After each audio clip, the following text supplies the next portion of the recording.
Bonjour à tous et bienvenue sur ce nouveau podcast. À travers ce podcast, je vais bien sûr vous parler des Apaches, une bande de voyous criminels, des adolescents pour la plupart, qui ont sévi dans le Paris de la Belle Époque vers les années 1900. Alors il y a déjà beaucoup de vidéos sur ce sujet, donc je ne m'y attarderai pas trop en détail. Ce qui m'intéresse le plus dans cet épisode, c'est surtout de vous parler du traitement du fait divers dans la presse à cette époque-là, et tout le sensationnalisme qui pouvait en découler.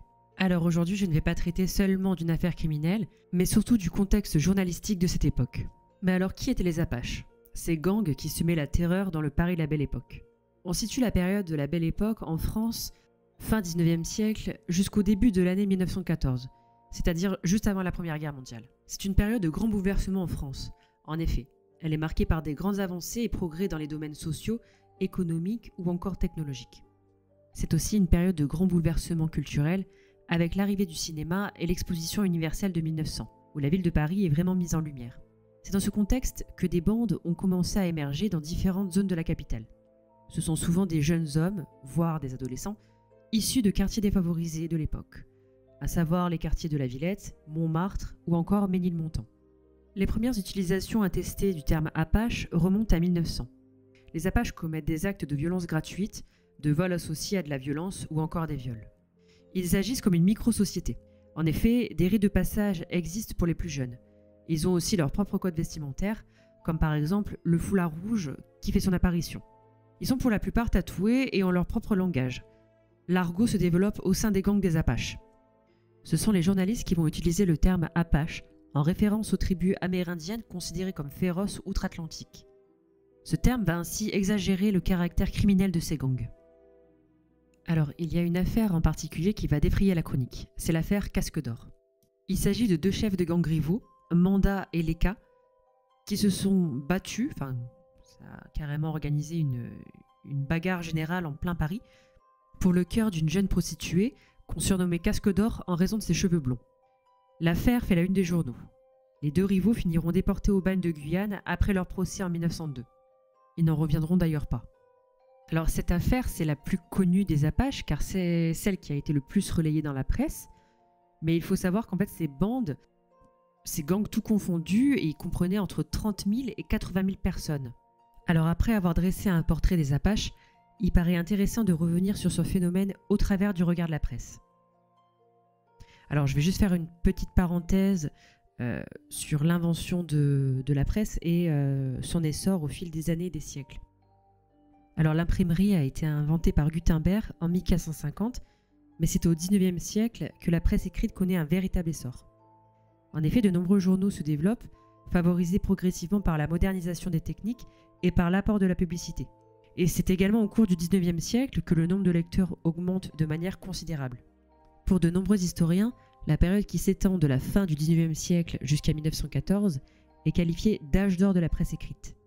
Avec la loi de 1881, les journaux sont libres. Ils sont de moins en moins chers et le chemin de fer les transporte dans toutes les régions de France. Certains journaux de cette époque sont restés célèbres. L'Aurore, un quotidien dirigé par Clémenceau, L'Assiette au beurre, un hebdomadaire qui critique les gens riches et puissants, ou encore Le Petit Journal, le quotidien populaire qui s'intéresse beaucoup aux faits divers. À partir de 1907, la presse se déchaîne. Et il est vrai que le gang des Apaches va grandement favoriser ce phénomène.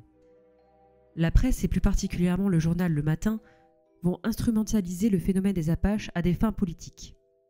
En effet, à cette époque-là, c'est le président Armand Fallières, arrivé au pouvoir en 1906, qui préside la France. C'est un fervent opposant à la peine de mort. Il gracie systématiquement les condamnés à mort pendant les premiers temps de son mandat. C'est d'ailleurs lors de son mandat, en 1908, qu'un projet de loi visant à l'abolition de la peine de mort est soumis à la Chambre des députés, par le garde des Sceaux Aristide Briand. La presse, elle, est formellement opposée à l'abolition de la peine de mort. Les journalistes n'hésitent d'ailleurs pas à exagérer ou à inventer des agressions pour vendre plus, alors que paradoxalement, les années 1900 connaissent une baisse de la délinquance juvénile sur le long terme. La presse ne veut donc pas la disparition de la guillotine. Et pour ce faire, elle jouera sur le fort sentiment d'insécurité. Alors il y a un article qui a retenu mon attention et qui donne le ton de la campagne anti-Apache. C'est un article issu du journal Le Matin. Il date du 20 septembre 1907 et le titre est « Que faut-il faire contre les Apaches ?» Je vais donc vous lire cet article. Ce qu'il faut faire, nous n'en savons rien encore. Mais ce que nous savons, c'est qu'en voilà assez et qu'il faut en finir. Il faut en finir coûte que coûte, à